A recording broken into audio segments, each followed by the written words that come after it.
Kamis nittadara vedmani sikkhapadang samadhiyami. Kamis nittadara vedmani sikkhapadang। United kingdom में मेरे मित्र हैं शेखर बोधकर जी, जिन्होंने जो धुन दी है टीम 22 पे, जो भगवान बुद्ध की तीसरा और पंचशील के जो गीत चलते हैं इंट्रोडक्शन में और बाद में, वो उन्हीं के द्वारा बनाए गए हैं।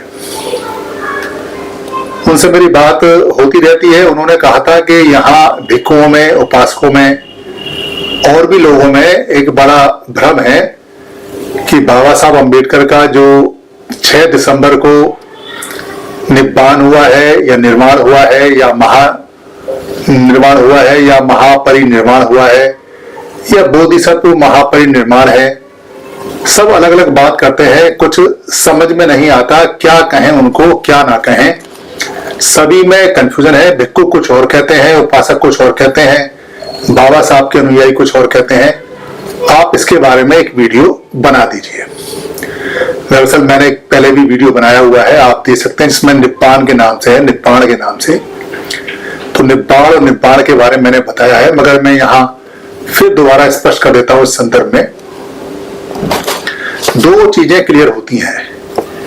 एक तो आप ये समझिए कि जो शब्द है, यानी जो वर्ड है, जो शब्द है, इसको निब्बान बोलते हैं, निब्बाण बोलते हैं, निब्बाण बोलते हैं। यानी बाद में न भी आता है और न भी आता है, जैसा कि आप देख रहे हैं।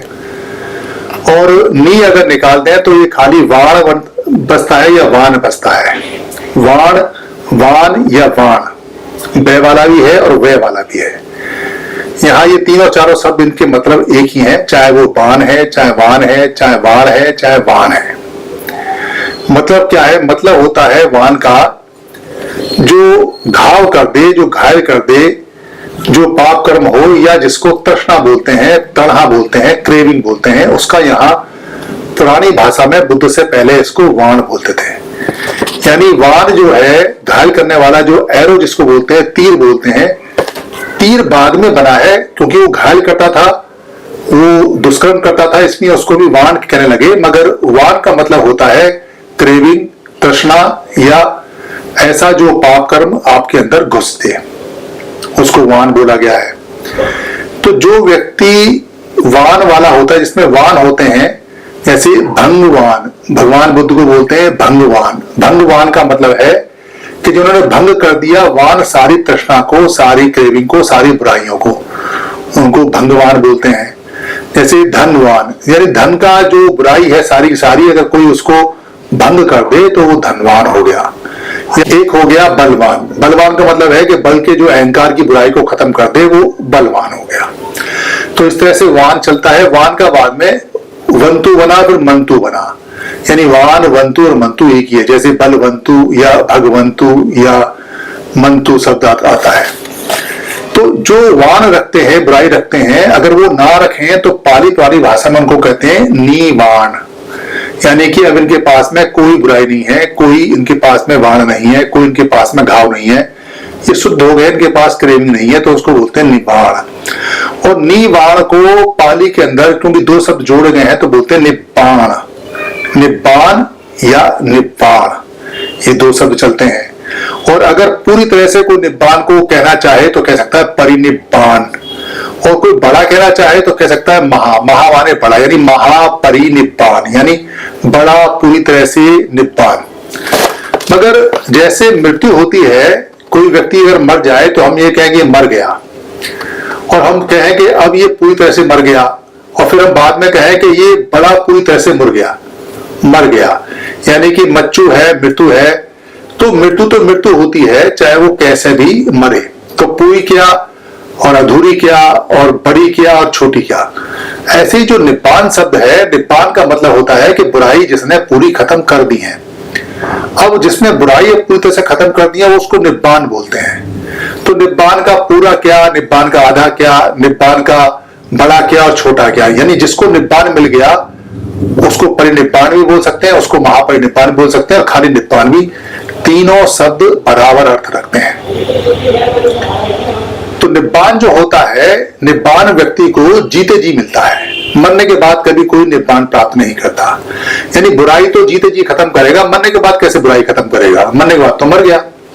इसलिए निब्बान जो प्राप्त होता है या परिनिब्बान या महापरिनिब्बान, तीनों शब्द एक हैं, तीनों में कोई अंतर नहीं है।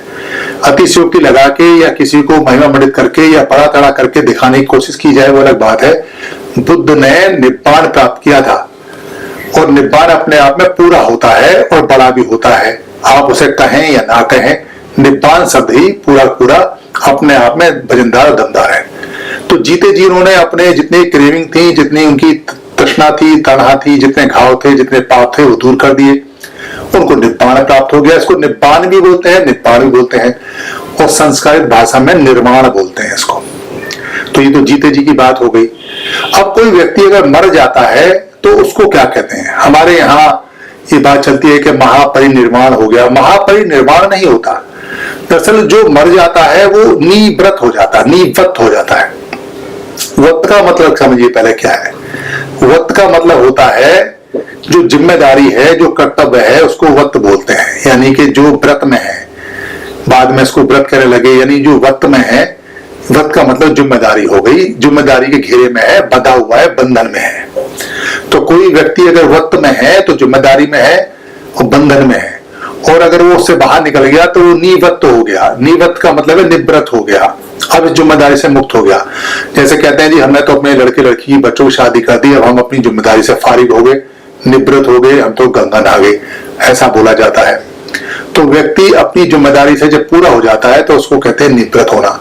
कोई परिनिवृत्त हो तो उसका मतलब कहते हैं पूरी तरह से निवृत्त हो गया, जिम्मेदारी से मुक्त हो गया। और महापरिनिवृत्त हो गया तो कहते हैं कि बड़ी पूरी जिम्मेदारी से निवृत्त हो गया। मगर जब कोई व्यक्ति निवृत्त होता है तो वो तब होता है जब उसका शरीर बंद हो जाता है, वरना तो जिम्मेदारी चलती रहती है, क्योंकि निब्बान तो लिया नहीं और बीच में जब तक शरीर छोड़ेगा निवृत्त होगा नहीं। तो मरने को बोलते हैं निवृत्त होना, यानी कि अपनी जिम्मेदारी से मुक्त हो गया। जो मर गया वो अपनी जिम्मेदारी से मुक्त हो गया। इसलिए जो व्यक्ति मर जाते हैं उनको बोलते हैं निवृत्त या निवृत्त। पाली में निवृत्त और संस्कृत भाषा में निवृत्त। और परिनिवृत्त भी होता है पूरी तरह से, महापरिनिवृत्त हो गया या महापरि जो निर्वत हो गया वो हो गया संस्कृत भाषा में। तो ये मरने के बाद होता है, यानी जब आप निवृत्त हो गए अपनी जिम्मेदारियों से तो वो हमेशा मरने के बाद हो गए, और निब्बान हमेशा मरने से पहले लेंगे। अब आता है कि बाबा साहब अम्बेडकर को बोधिसत्व महापरिनिर्वाण कैसे बोलते हैं? दरअसल बोधिसत्व का मतलब है जो बोधि के लिए सतत प्रयास करता हो। बोधिसत्व पाली का शब्द है। बोधि का मतलब ज्ञान के लिए और सतत प्रयास करने वाले व्यक्ति को बोधिसत्व बोलते हैं। संस्कृत भाषा में सत्व बोलते हैं, बोधिसत्व बोलते हैं। तो ये बिल्कुल क्लियर सा है कि आप किसी भी व्यक्ति को जो बोधि के लिए निरंतर प्रयास कर सकता है उसको बोधिसत्व बोल सकते हैं। तो बाबा साहब अम्बेडकर को क्या बोले? दरअसल बाबा साहब अम्बेडकर को अब किसी को पता नहीं कि उन्होंने निब्बान प्राप्त किया या नहीं किया। जिन्होंने निब्बान प्राप्त करते हैं वो निब्बान वाला व्यक्ति, जिसको निब्बान प्राप्त होता है या तो वो खुद जानता है या कोई और व्यक्ति अगर किसी को निब्बान प्राप्त है तो वो जानता है उसके बारे में। मैं तो जानता नहीं, दुनिया में कोई व्यक्ति नहीं जानता बाबा साहब अम्बेडकर को निब्बान प्राप्त हुआ या नहीं हुआ। मगर बाबा साहब अम्बेडकर 5 दिसंबर और 6 दिसंबर की जो रात है उस रात में उन्होंने अपनी सारी जिम्मेदारियां से मुक्त हो गए और उनकी सांस बंद हो गई। वो निवृत्त हो गए, निवृत्त हो गए, परिनिवृत्त हो गए, महापरिनिवृत्त हो गए, ये उनको कहा जा सकता है। इसलिए जो बाबा साहब के अनुयायी हैं, जो बाबा साहब को मानने वाले हैं, वो क्योंकि अपने जितने भी उपास्य होते हैं, जितने भी जो अन्नदाता होते हैं या जो ऐसे लोग होते हैं, महापुरुष होते हैं जिन्होंने अपने समाज के लिए, अपने परिवार के लिए, पूरे देश के लिए, दुनिया के लिए बहुत कुछ किया हो, तो उनके अनुयायी उनको बढ़ा चढ़ाकर अलंकारित करते हैं। उसमें वो अपना मान सम्मान भी मानते हैं और उनका भी मान सम्मान मानते हैं। इसलिए कोई विश्वरत्न कहता है, कोई बोधिसत्व कहता है। बोधिसत्व तो उनको बाकायदा श्रीलंका के अंदर बोला गया था, उपाधि दी गई थी, तब जाकर उनको बोधिसत्व कहा गया। और बाकी सारे गुण उनके अंदर थे ही। निब्बान के बारे में कह नहीं सकते क्योंकि निब्बान का पता या तो उनको खुद होगा या कोई व्यक्ति जो खुद अरहत हो और निब्बान प्राप्त कर चुका हो वो चेक कर सकता है। साधारण आदमी चेक नहीं कर पाता। धन्यवाद। आप सभी से ये निवेदन है कि अगर आपको ये वीडियो अच्छी लगती है या बाकी वीडियो अच्छी लगी हैं और आपको लगता है कि धम्म की वीडियो किसी को और मिलनी चाहिए या किसी को गिफ्ट में भेजनी चाहिए या किसी भाषा में कन्वर्ट करके आगे बढ़ानी चाहिए या प्रिंट में किताब में छापनी चाहिए या इसकी जो ऑडियो है उसे निकाल के भेजना चाहिए या इसका किसी पार्ट को इस्तेमाल करना चाहिए, तो आपको लिबर्टी है, आपको छूट है। ये सभी कॉपीराइट फ्री हैं। आप अपने फेसबुक पे, अपने पेज पे, अपने ट्विटर पे या अपने हैंडल पे या लिंक को कहीं भी शेयर कर सकते हैं, कहीं भी चला सकते हैं। आप यूट्यूब पे भी चला सकते हैं, अपने नाम से चला सकते हैं। इसके लिए इजाजत लेने की या परमिशन लेने की बिल्कुल भी जरूरत नहीं है। आप इसको अपना मान के चलाएं, क्योंकि धम्म सबका है। हम जो बताते हैं वो भगवान बुद्ध का है या महापुरुषों का है, उन्हीं की बात को सरल भाषा में बताते हैं। हमारा सिर्फ इतना राइट है इस पे कि हम इसको लोड कर देते हैं, बाकी सारी ये पूंजी आपकी है। धन्यवाद। Tam saranam gacchami. Buddham saranam gacchami. Dhammam saranam gacchami. Dhammam saranam gacchami. Sangham saranam gacchami. Sangham saranam gacchami. Dutiyampi buddham saranam gacchami. Dutiyampi buddham saranam gacchami. Dutiyampi dhammam saranam gacchami. Dutiyampi dhammam saranam gacchami. Dutiyampi sangham saranam gacchami. Dutiyampi sangham saranam gacchami. Tatiyampi buddham saranam gacchami. Tatiyampi buddham saranam gacchami. Tatiyampi dhammam saranam gacchami.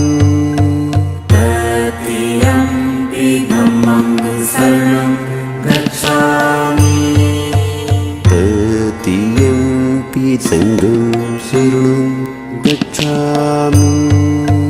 Tatiyampi sangham saranam gacchami.